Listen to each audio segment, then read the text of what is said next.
son feebar yoo xam bu fa eggee ba toll fa. àndul ak kaso. te loolu nag loi am na lu mu ci prévoir. oui absolument alors doyen dañuy àddu ci leneen muy arrestation wala convocation ki nga xam nag moo di Pierre Simon Faye moom actuellement mu nekk en position garde à vue prolongée lundi incha allah nu fas yéene ko jébbal ki nga xam ne nag moo di le procureur de la République boobule ginnaaw mu ko placé en garde à vue lii di SYNPICS nekk le syndicat des professionnels de l'information et de la communication du Sénégal daanaka noonu daal di mer ba fut jàpp ni aussi boobule arrestation ab injustice dong la ndax moom Pierre Simon Faye amaan poste bi ñu koy toppee nekkul li nga xam ne nag moo di responsable bi daf ko jëlee ci benn site wala sax ñu si bëri jàpp ni wala moom aussi ci ay kàddu mu ni xamal ne site boobee maanaam Zik FM officiel moom nekkul poste bi nga xam ni moom lay daal di gérer donc moom ñu si bëri jàpp ne dañoo war a libérer kii di Pierre Simon Faye ndax tey ji ab injustice la ba tey gis nañu aussi gëm sa bopp bu Bougane Gueye Dany génnee communiqué aussi dina xamal lii ab règlement politique kase la moo tax nu teg loxo ki nga xam ne nag moo di Simon Pierre Faye ndax lu ñu koy toppee amaan du moom amul lenn rek lu ñu mën teg ci ndoddam donc lan moo tax nu koy daal di placer en garde à vue mu war fa nekk ba lundi avant nu koy jébbal ki nga xam ne nag moo di procureur alors réaction yi nga xam ne aussi moom moo am ci kaaw kii di Simon Pierre Faye lu ci mel ni communiqué bi SYNPICS génnee di dénoncer li nga xam ne nag moo di boobule injustice waaye tamit parti bi di gëm sa bopp bu Bougane Gueye Dany ñoom it génne ab communiqué dina xam ne lii mbiru politique kase moom moo ko lal alors lan mooy doon sa réaction par rapport ak garde à vue prolongée bi nga xam ni moom la Pierre Simon Faye daal di nekkee lundi nu fas yéene ko jébbal politique procureur ñenn ñi yaakaar ni mbiru politique la ñeneen ñi jàpp ni moom ab injustice kase la. waaw la sortie de SYNPICS jëmale ko ci Simon Pierre c'est normal parce que SYNPICS Simon Pierre Faye fait partie de ci seen corps la bokk. c'est normal kon bu mel ni bu amee SYNPICS bu génn def solidariser wu ak seen naataango boobu.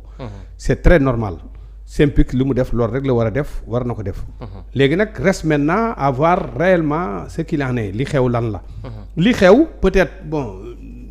d'après ni nga wax léegi Simon Pierre Faye du moom mooy. ñu ne du moom mooy. waaw neen page officielle boobu du page Sen TV. waaw nee nañ du page officielle lu Sen TV. en tout cas bon yooyu yëpp li am solo bu am solo. ñun mënuñu ci àddu dëggantaan ba war ci mën a juger. en tout cas convoqué nañ ko mettre nañ ko à la disposition du procureur wala boog bu ñu ko mettre gul à la disposition du procureur. prolongé nañ sa garde à vue am. déggoon naa fi keroog ñu ne dañ ko téye pour après bi ñu ko téyee. le lendemain bi ñu ko defee mettre en garde à vue dañuy wax ne nécessité d'enquête nécessité d'enquête bu fekkee dañu la def garde à vue nécessité d'enquête normalement le lendemain war nga mën a bu jeex war na mën a jeex nga ñibbi sa kër loolu moo kii mais lii ma gis ce n'est plus nécessité d'enquête ça devient un peu sérieux parce que bu ñu demee ba ne dañuy prolonger garde à vue ba lundi ça devient un peu sérieux loolu moom xam naa ko peut-être lu mu tombé fi kenn bee tax. ah non attention nécessité d'enquête ak prolongement garde à vue ba lundi du wute na parce que Simon Pierre Faye on l'a convoqué le jeudi mu dem présenté wu le jeudi si kanamu enquêteurs yi bi mu présenté woo après ñu ne dañ koy def garde à vue ci garde à vue bi nee nañu nécessité d'enquête loolu la ñu wax d'après lu ñu wax. waaw vendredi la waroon dem ci procureur. waaw non waa xaaral mais ba léegi xanaa xamoon ne ba léegi nekkul ci demul ci procureur. demagul. waaw le procureur xam nga garde à vue nit bu ñu dee defee garde à vue 48 heures à l'issue garde 48 heures yi ñuy def garde à vue bi pour le prolongement garde à vue bi c'est le procureur moo koy wax il faut que enquêteurs yi ek bind procureur pour demander ko prolongement garde à vue bi wala dara parce que à chaque fois ñuy enquêter il rend compte au procureur c'est le procureur qui donne ses décisions mooy joxe li nga xamante ni ñoom lay war a def léegi ñoom bi ñu njëkkee wax au départ dañu woon nécessité d'enquête ma ne la nécessité d'enquête normalement le lendemain war na jeex bu fekkoon loolu rek la normalement le lendemain war nga mën a ñibbi sa kër mais boo ñibbiwul sa kër ñu prolonger garde à vue ba lundi moom laa la wax ne ne ça devient un peu sérieux ça devient sérieux donc loolu nag man xawma lan la ba tax na vraiment man foofu rek laay mën a yem ba lundi ñuy gis leneen ak leneen bu fekkee dañ koy mettre à la disposition du procureur ñoo xam bu fekkee procureur lu mu ci wax ñoo ko xam de toute façon foofu loolu moo ci am mais leneen li si topp li ñuy wax ci affaire nee na moom page boobu du seen kii ak yooyu du looloog du loolu yëpp man li ma mën a wax daal mooy lenn gis nañ ne daal en tout cas am na lu génn journal bi génnee na ko révélé na ko wax ko une information bu jógee ci Afrique confidentielle nga tegaat ko textuellement comme nu mu ko waxee ci man si loolu lay jàngat loolu sans pour autant traiter cette information là c'est grave vérifier une information da nga koy vérifier source bi même bu fekkee nga xool source bi vérifier ba pare s'il y a des points sensibles nga xool kii parce que nit aussi mën na la jox information ci biir information bi dafay am ay parties yoo xamante ni bon moom ci boppam moom lay concerné moom ki la jox information moom lay concerné moo xam lu mu ci jublu pour def ko mais man mi nga xamante ni maa traité information pour war ko waxaat mais man aussi maa war a prudent ba nga xam ni am na loo xamante ni man du ma la ko waxal absolument du ma la ko waxal parce que suba j'engage ma responsabilité te loolu moo xew te beneen boobu bu loolu weesoo dama lay wax benn affaire est-ce que seetlu nga dara ci Afrique confidentielle boobu je vais t'expliquer dama lay wax yu bëri xaaral ma jël sama weer yi sax pour mën la liiral lu bëri nga gis ko gis nga Afrique confidentielle bii rien que diggante 2021 ak 2023 boo gëstu di nga gis yu bëri yi ñu daan def dafay xaw a méngoo sax dafay mel ni Afrique confidentielle dafa am link ak je ne dis pas que am na mais daf man sama entendement loolu la may xaw a nuru que ne dafa mel ni dafa am link ak waa APR ñi nga xam opposition APR te parce que lu tax ma wax ko dama gis chaque fois APR bu ñu daan ñëw ci plateau yi c'est-à-dire li ñuy développé li ñuy ñëw di wax jëmale ko ci nguur gi presque day nekk en phase ak li nga xamante ni presque moom lay Afrique confidentielle di joxe ci comme information période yooyu gis nga 2021 2023 bi ñoom ñoo fi waxoon Sonko victime de son populisme son numéro de portable fuité jamono yooyu ñoom ñoo ko waxoon c'est archi faux boobu ba léegi da nga fi gis lu fi xew ñoom ñoo fi waxoon quand Sonko tire sur son propre camp et sabote l'avenir du pays kañ la Sonko def loolu ñoom ñoo ko bindoon te jamono yooyu ñuy bind loolu xam nga boobu temps commentaire yi mi ngi daw ci télé yi ñoom waa APR di wax yu kenn xamul ci kawam opération mooy opération bi nga xam moom la gars yi doon mëne fi pour déstabiliser xam nga Sonko déstabiliser Pastef ci jamono yooyu ñoom ñoo fi wax Afrique confidentielle ñoom ñoo fi waxoon comment Sonko a pris le contrôle du pouvoir des mains de Diomaye ñoo ko wax li xew ni bërki Demba Diagne ñoo ko wax comment Sonko a pris le contrôle du pouvoir des mains de Bassirou Diomaye Faye Sonko dafa jël pouvoir bi ci loxo Bassirou Diomaye Faye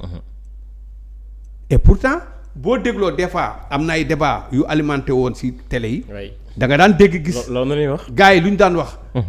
Diomaye dafa nekk fii rek di wax yu kenn xamul kenn kiiwu ko noonu lañ ko daan utiliser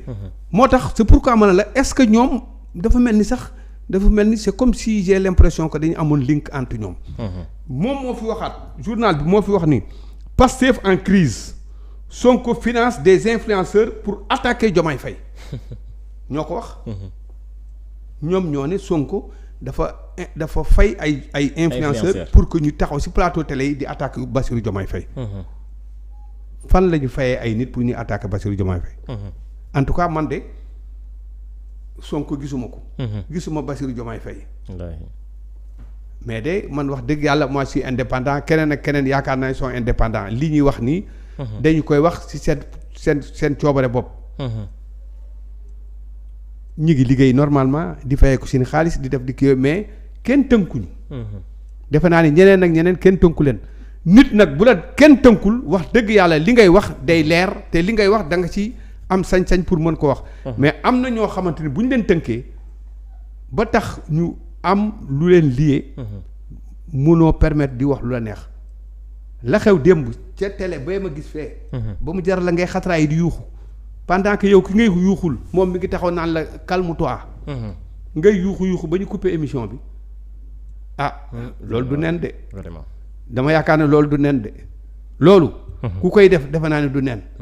xeex ba amoon fële di yuuxu. ci ak ñeneen ak ñeneen si beneen télé yi xam nga du ma tudd télé yi. mais maa ngi am na ay débat yi am si plateau télé yi yenn comportement yi nit ñi di amee. man vraiment daf may jaaxal dama naan du nen. am na nag ñu siy commenté ñii di wax naan am na si ñoo xamante ni bon ñi ngi leen di jox ay 1 million. par mois ñii 500 000. ça dépend si catégorie kii yeeg yooyu loolu moom mun je ne saurais le dire. mun ñëw ma taxaw di ko wax fii. salaire la am. waaw mais am na daal ñoo xam ne wax nañ ko ñi ko wax xëy na peut-être am nañ ay informations yoo xam ne man aw ma ko. voilà journal bi pour revenir si suñuy wax. journal bi moo fi wax nii moo fi wax fii. Adji Sarr devient citoyen suisse. waxu ko fi barki Demba Ndiaye waxu ko fi yàggut. waaw est-ce que loolu am na. ñëpp jël def ko à la mu retourné wax ne quand Sonko non au moins lan bras de fer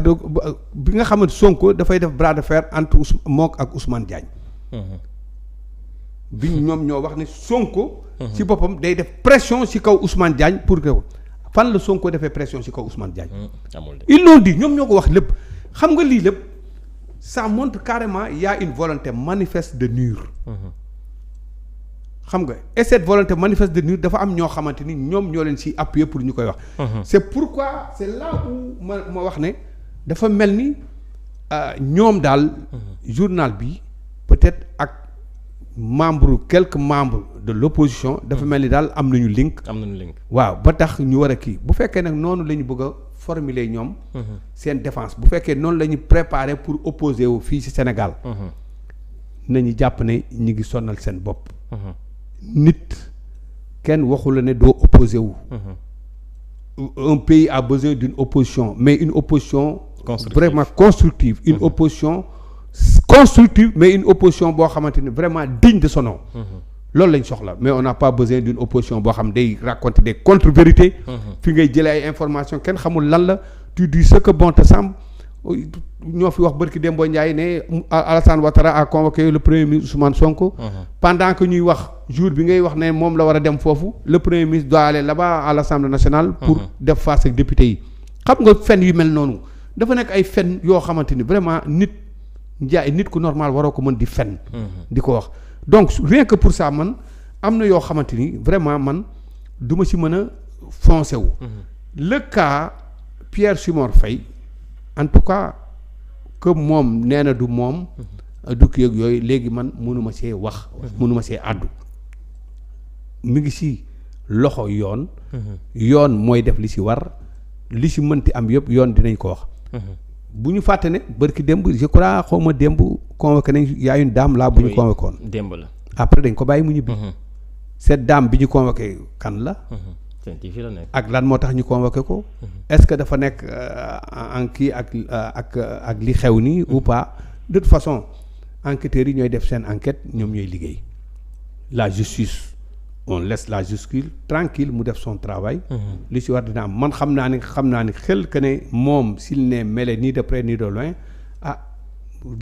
rien n'oblige au tribunal que mu libéré ko wala def ko mais ñaanaluma ko vraiment c'est quelqu'un boo xamante yàgg naa ko suivre vraiment il est très pertinent vraiment te waxuma la sax pertinence bi mais ku am yar la même ci plateau télé yi boo ko gisee sax muy ñëw di intervenir ku am yar la il est simple am na yar te toujours li muy wax ci xam-xam la koy teg man vraiment je l'admire mais nag erreur day am partout erreur nag bu ñëwee ñëw na bon vraiment souhaité wu ma ko lu mel nii mais nag li ci des moom bu xasee ba am rek nañu bàyyi yoon def liggéeyam li ci war ñu def ko s'il s'agit maintenant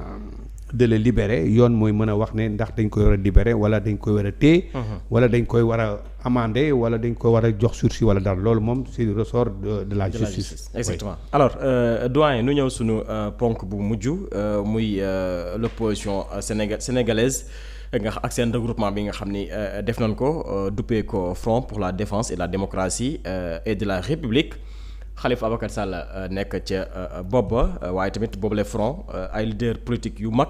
daal di ci manqué lu ci mel ni PDS ku ci mel ni Amadou Ba jàmm ak njëriñ ku ci mel ni Thierno Alassane Sall ñoom ñëpp bokkuñu ci li nga xam nag moo di boobule front alors ñoom nag keroog def nañ ab conférence de presse daal di ñaawlu manœuvre politique yi nga xam ni le régime en place ñu ngi koy daal di def waaye aussi transfert anticonstitutionnel bi nga xam ni président Diomaye bëgg na ko def maanaam jël ay pouvoir dooleel ko la premier ministre ba mu nekk un premier ministre hyper fort ñoom jàpp na ni loolee dëppwul ak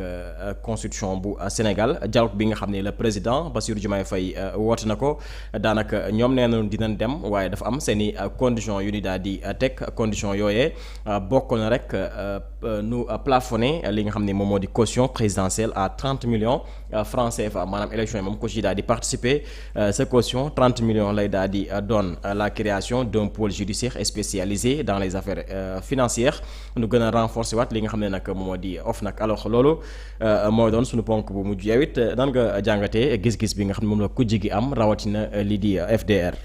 waaw mais man jàngat bi mu mën a njëkk am mooy def ma jaaxal c'est-à-dire man finalement je ne me retrouve plus. tantôt on me dit front bu am fii.